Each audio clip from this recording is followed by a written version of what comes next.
Thank you. It's going to be hard to live up to that introduction, but we will try. So my talk, as I said, is called Shit is Getting Real, and really it talks about the conversation I've been having both within Intercom and also with like every company I've invested in or advised over the years.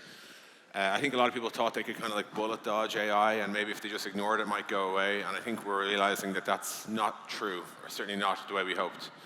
To tell this story, I'm going to walk us back a little bit, just to sort of, almost like a quick reminder of what we've been through of late, to sort of set the stage for where AI, SaaS, product, software, the world is going to go over the next couple of years. Does everyone remember 2019? This was like late stage SaaS, I like to call it. We were kind of really running out of ideas.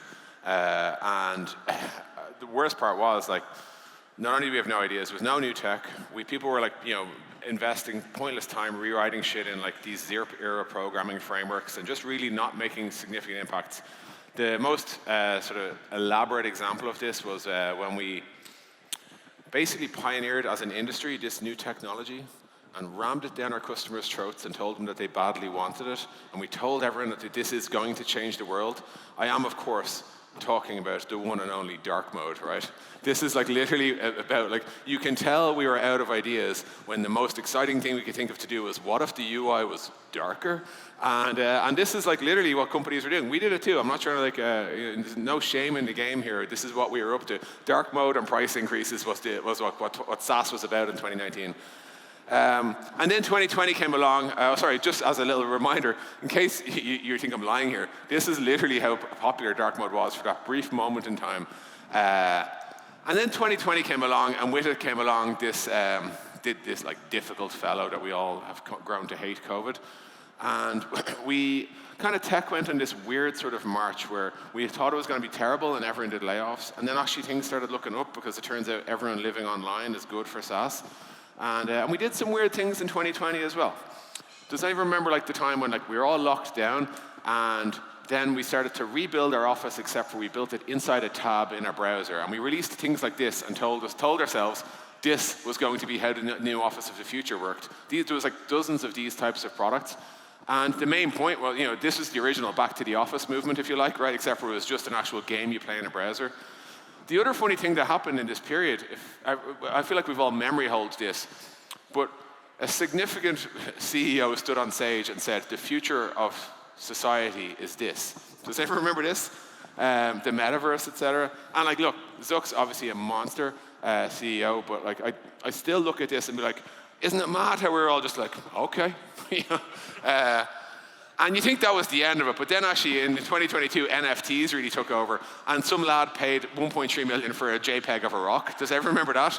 And like, this is like literally people were buying rocks for an awful lot of money. Stuff was getting really weird. Now, whenever things get that weird, usually what's going to happen is, things are getting weird, and at the same time, the market's on this bull run, like this run we have never seen the like of.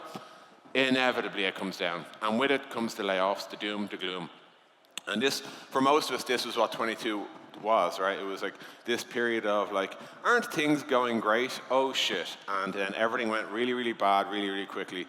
Around about like November 16th of that year, I think, was what they called top of market, and it all just fell to shit. 2022 was a hell of a drug, and 2023 was a hell of a hangover. But one other important thing happened in 2022, which was this guy popped up out of nowhere, right? Sam tweeted a link to like chat.openai.com, and we all started to play with this thing and realize, this thing is probably smarter than we've seen these things be before. And obviously within Intercom, we were like no strangers to the chatbot game, but we were looking at this going, this is pretty much an existential fear and threat, and we need to get to work. And that's what we did. So 2023 was the year where like AI kind of took hold, and we all started playing with it. And we played with it in weird ways. We built out some like frankly funky stuff. We built dead celebrity fashion shows. I don't know if you're familiar with this technology, but you can literally generate fashion shows of dead celebrities. Why? I don't know. A lot of the stuff we did in this period was very much a solution desperately looking for a problem to match. But there was, other interesting things. Like Greg Brockman, who was at the time, I guess, and maybe still is, the CTO of OpenAI, he demoed this example where he said, hey, draw a website on a napkin, take a photo of it, upload the photo to ChatGPT. ChatGPT will generate the code, and it's going to build your website. And like, no one was like, oh shit, well we can cancel our Jira subscription now. It wasn't like this was the end of the end of software as we know it. It was interesting, I would say. And the other thing that happened a lot was the phrase thin wrapper was born. This idea of like, hey, some new cool hot shit startup is charging you $9 a month to like do random stuff, and you scratch and sniff a bit, and it's actually just ChatGPT with a logo on it, right? That was the kind of the era of the thin wrapper.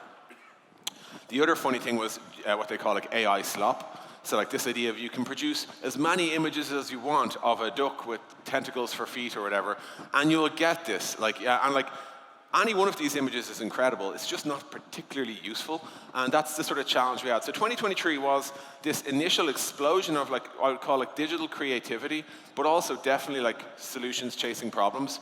But in the midst of it all, we were learning, and we started to build interesting things. The first wave I saw that was really like, that actually is a real problem, was homework tutors, right? There's this famous study in education, I don't know if you're familiar, it's called Bloom's 2 sigma effect. The gist of the point is, somebody who has mastery exposure, that is directly taught one-to-one by an expert, will outperform an average student by 2 standard deviations. That's a lot. And when you start to realize, well, the fallacy in that study that Benjamin Bloom posted was like, well, who the fuck can afford to do that, right? Well, actually, now we can. Like, ChatGPT is not quite one-to-one coaching, but it's a lot better than most people get. There was other good examples as well. Like, this is one I actually used quite a bit. It's a website called interior.ai, where you can literally give it a photo of a room that you want to redecorate and ask it to help you explore the solution space. And it will give you progressively interesting designs. And you can give it like quirks. You can say, I want it to be modern, minimal, country style, futuristic, whatever you want. It lets you explore the solution space. This does not, like, no interior decorator sees any of these designs and is like, oh, there goes my job. But they all, if they're open-minded enough, look at it and go, that's an interesting tool that we could use to explore design possibilities. And in fact, that exact style, if you've ever been to Intercom.com, our company's website, you'll see it's all these like fancy paintings of futuristic landscapes. People often ask us, were they generated? The answer is no, they weren't generated, but we did use like Midjourney and the like to generate ideas, and then we hired a team of actual artists to go and paint those ideas, and then we used those to actually build a website. And I think it's an interesting idea of like how humans and bots can work together in this sort of symbiotic relationship. They can actually help each other.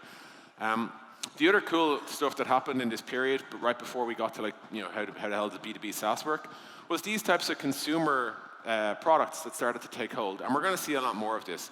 For example, you could say, give me a custom story for my daughter that features all of her favorite characters, and you can actually get a literal decent book tailored entirely to your child's imagination, and it actually works.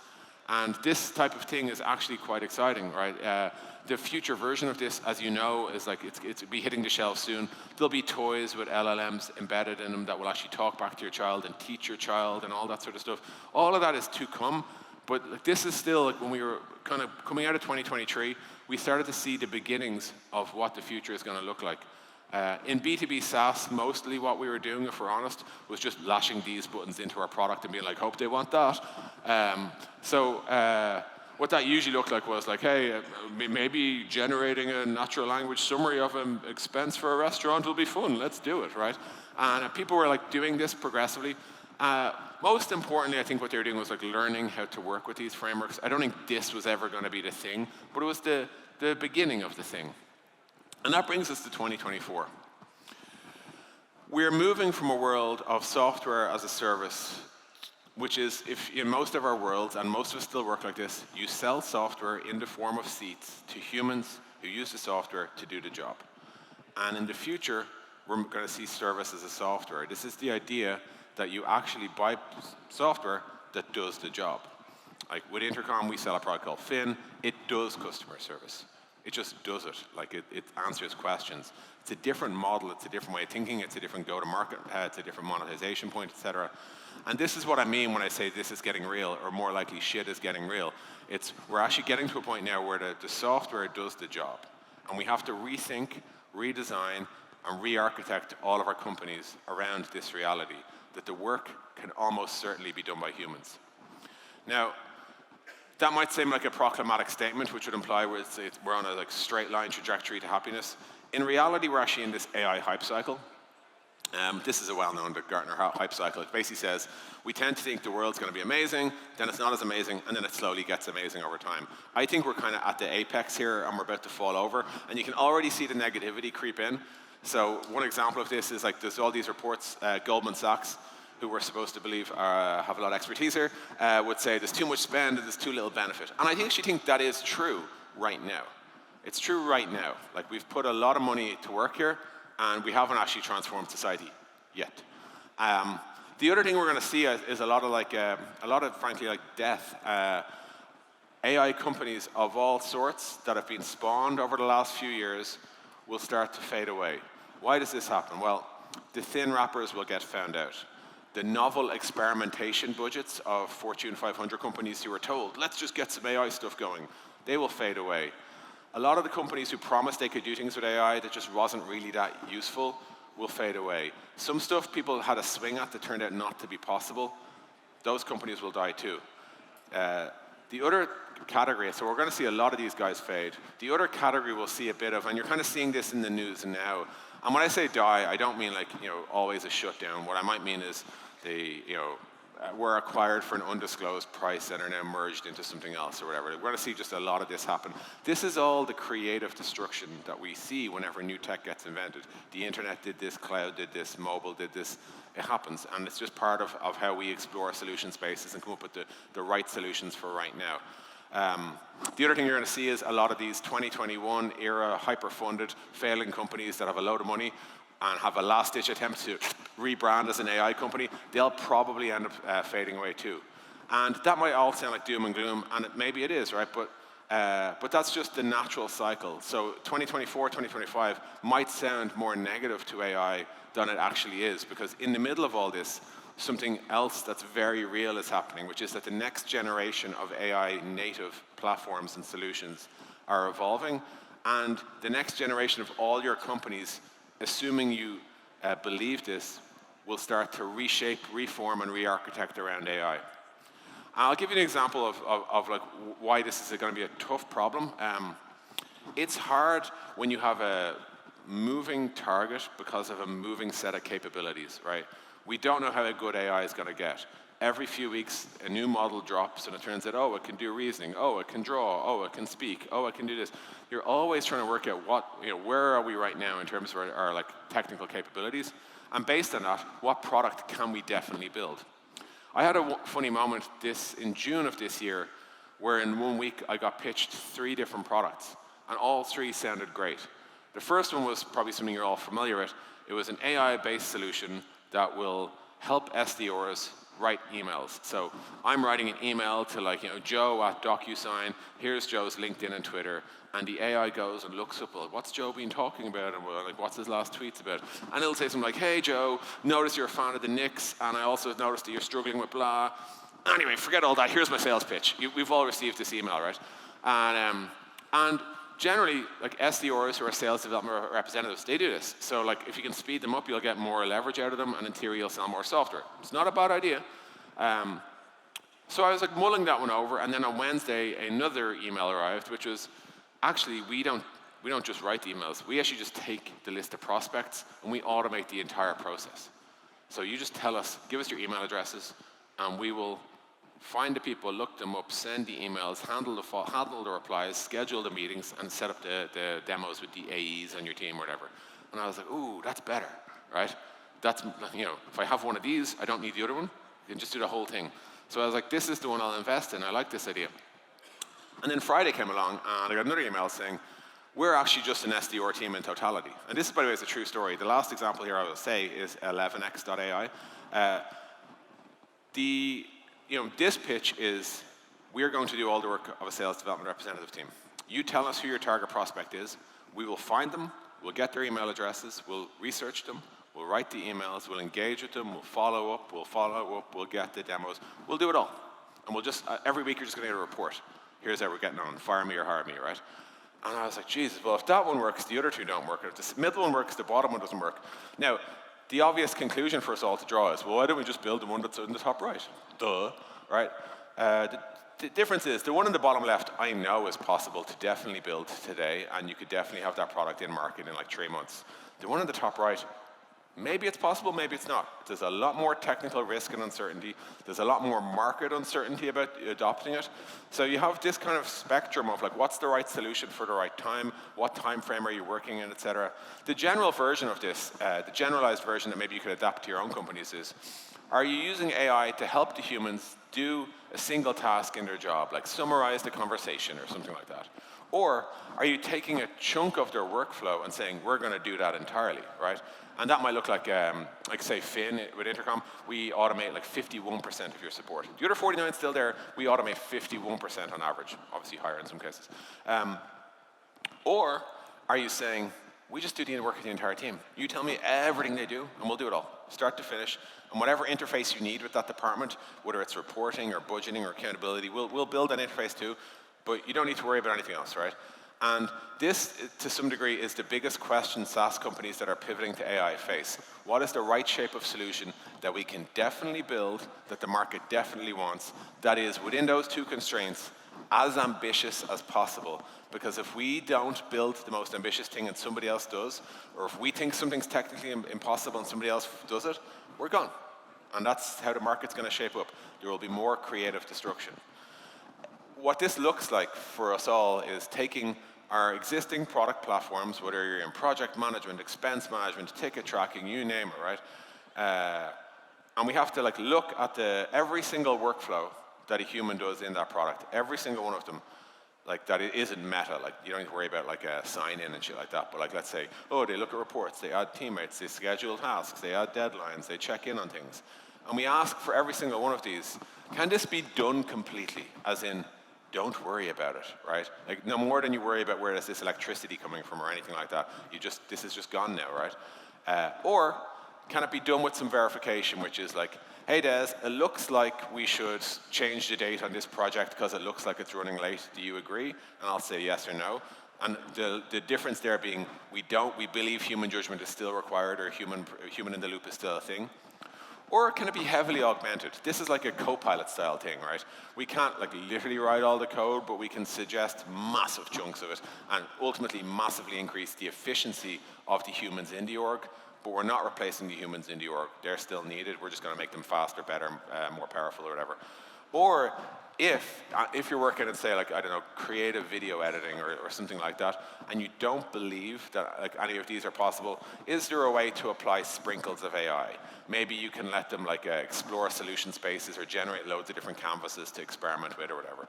But this is basically the question. You have to deconstruct your product and ask, which of these tools do I apply, knowing that wherever the one in the bottom right, done completely, can be done, that is the one you should default to.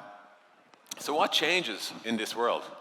Like when we've deconstructed all this and we have a new AI native, AI first platform, does the product change? Does the UI change? Does the buyer change? The user, the performance metrics? The reality is it all changes. Every single assumption you might have made about your business is now up for grabs. Who are you selling to?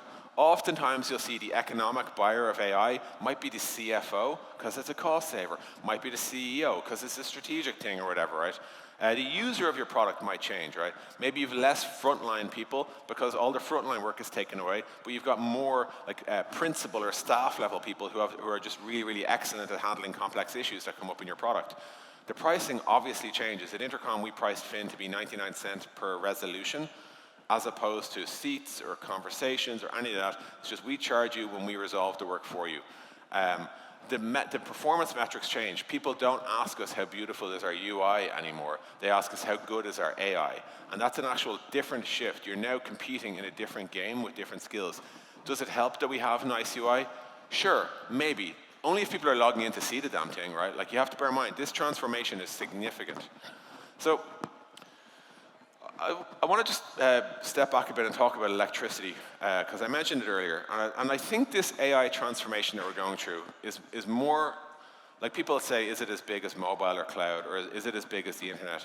My preferred metaphor right now is actually, it's going to happen the same way roughly electricity did. I could be wrong. Everyone gets their opinion here.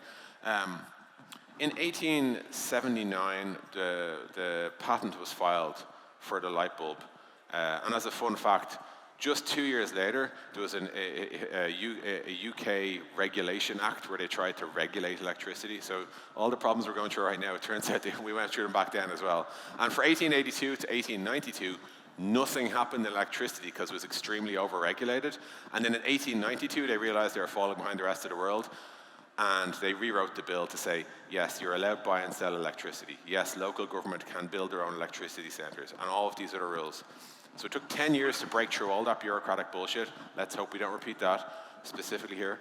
And then it was like early 1900s before like streetlights became a thing in cities. Like London wasn't lit up properly until like 1910.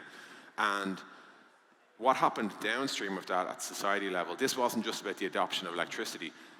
Did you ever ask where does the 9 to 5 come from? The 9 to 5 working week is entirely an output of electricity.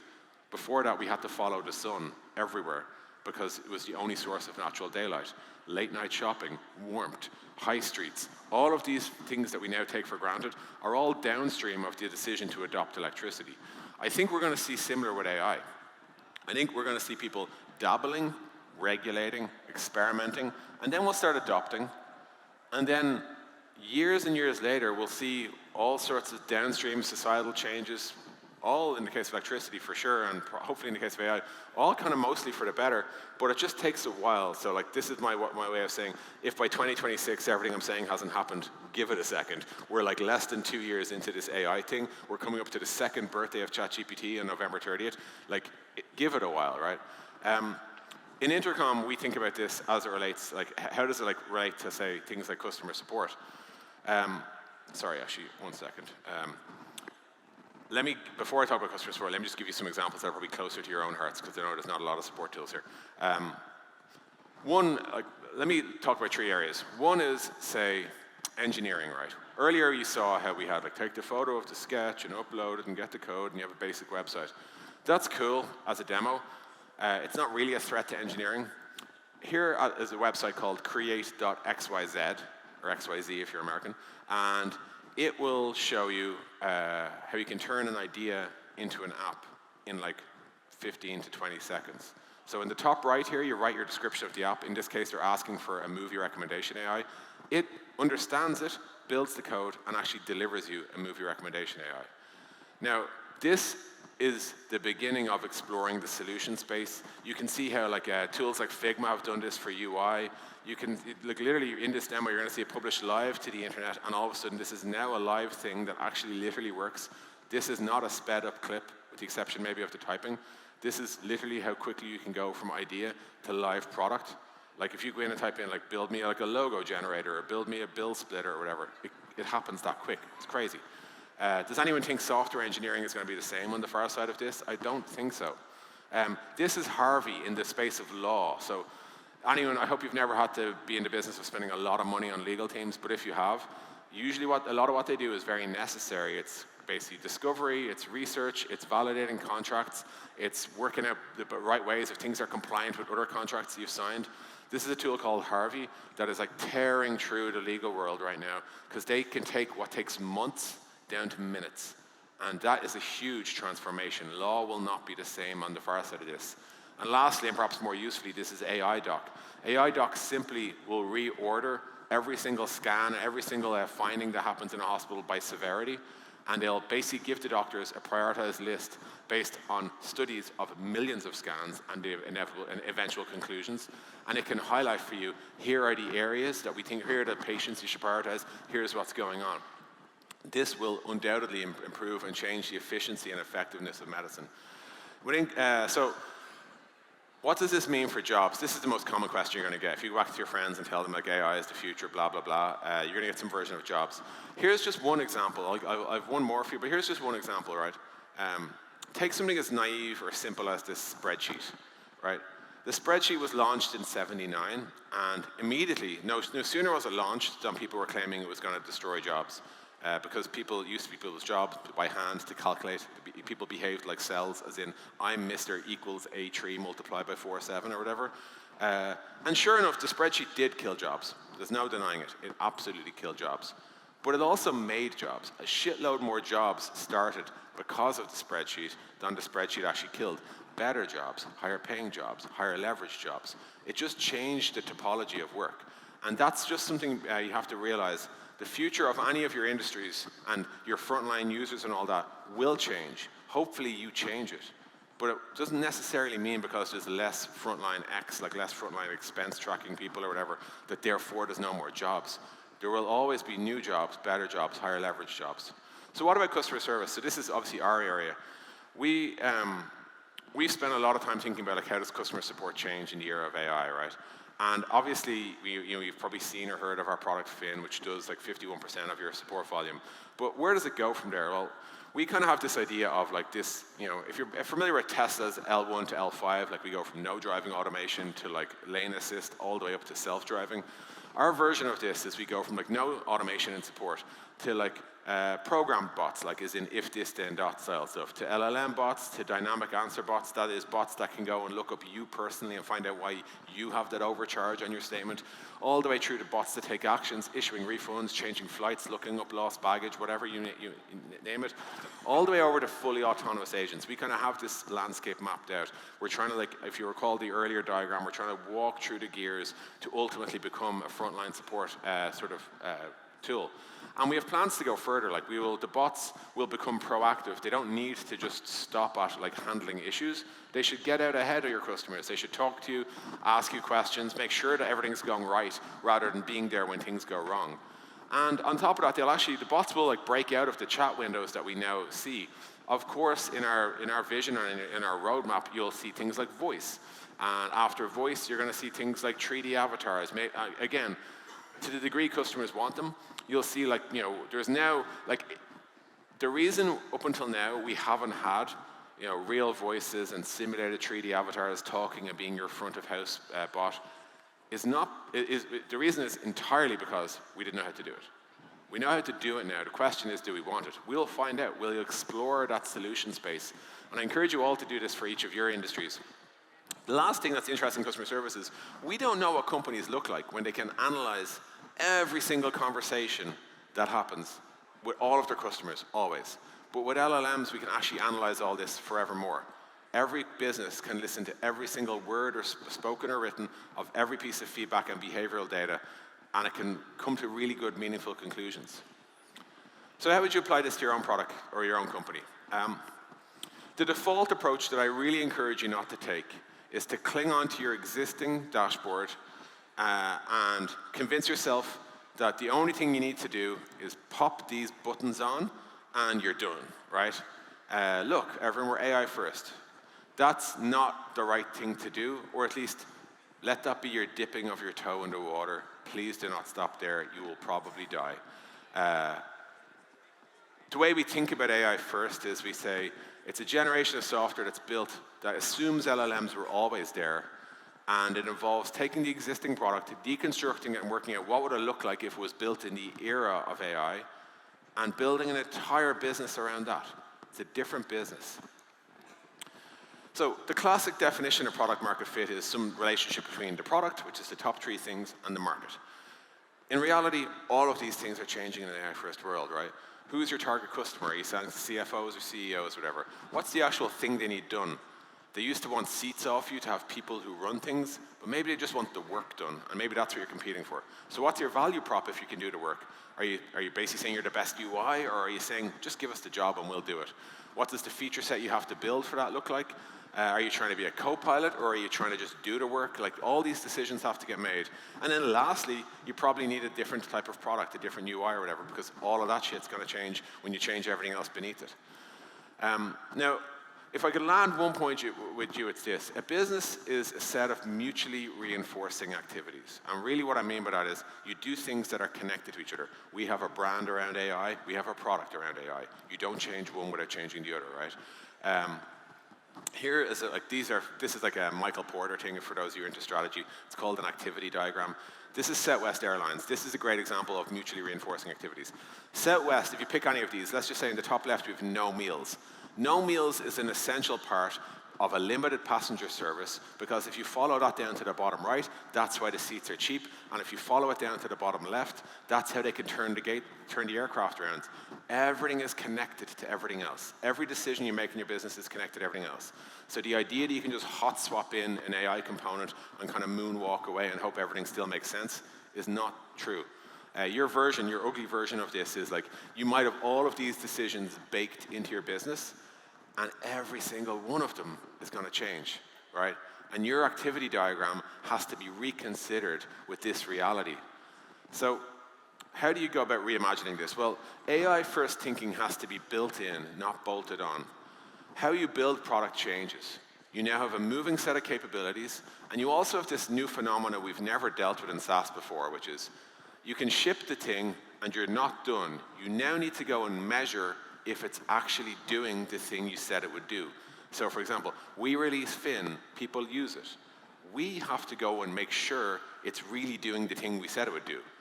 That's not the case when you're building a file upload or something like that, right? But it's very much the case in generative work, right? That's just one example. There are dozens more, but I'm running tight. What product are we selling? This question will continue to apply. How ambitious can we be while still making sure the market is ready to buy it? And then one of the biggest questions we're seeing in the market right now is who's actually buying AI, right? Who buys AI? You'll find dozens of reports in this. It really does vary. If you're selling a coding editor, definitely your CTO. I don't think your CEO cares. It's just an efficiency thing. But if you're selling something that does a lot of work, sometimes you have to go one above your old buyer because that's the person, because turkeys don't vote for Christmas, right? You have to bear that in mind. How do you charge? This is a great diagram from Samuel_C_Lee on Twitter, where he basically makes the point of like, there are different pricing models in the era of AI, and you have to reimagine this. It's uncomfortable. How do you deal with the back book? How do you tell your customers? How do you run the migrations? How do you measure it? I don't have all the answers for you, but I'm telling you, you have to have all the questions. What brand do you need? Like, I referenced this earlier, but like we have to reconsider our entire brand. Thankfully, Owen, our CEO, is like extremely good at this, but he was like, we need a brand that is AI native. We can't be doing the old enterprise SaaS brand of like old dudes with iPads and reports in them. That doesn't work in the AI world. It's a different thing, right? And lastly, what sales motion do you need?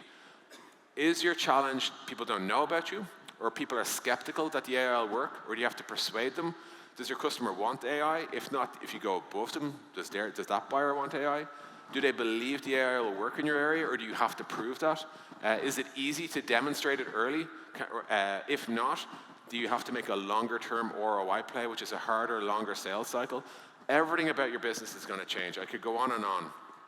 Really, this will be disruptive, and I just encourage you all to lean in here.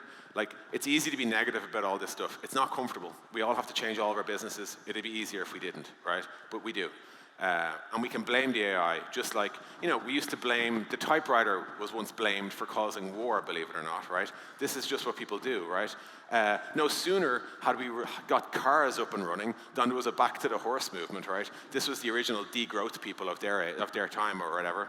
And for as long as we have had basically technology and newspapers, we have been publishing stories saying that the machines are going to take all the jobs. And yet, when you look at what actually happens with employment, the tech gets better, the jobs get better, and we just keep employing. Humanity is extremely anti-fragile. We are very resilient to all of this change. The only dip here was, who, from earlier in the talk. Really, what I want you to just leave this talk with, and I am finished now, is this is a massive time of change. I encourage you to be as open-minded as you can in asking the hard questions about your business and making the big decisions that need to be made.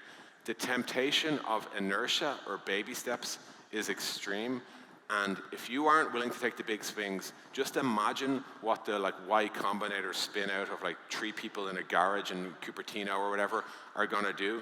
They don't have any of your legacy concerns, and they will smoke you. So I really encourage you, there's a great quote by Eric Hoffer. He says, in times of change, the learners will inherit the earth, while those who think they're learned will find themselves perfectly prepared for a world that no longer exists. I encourage you to be learners, and I want to say thanks for listening. Thanks very much.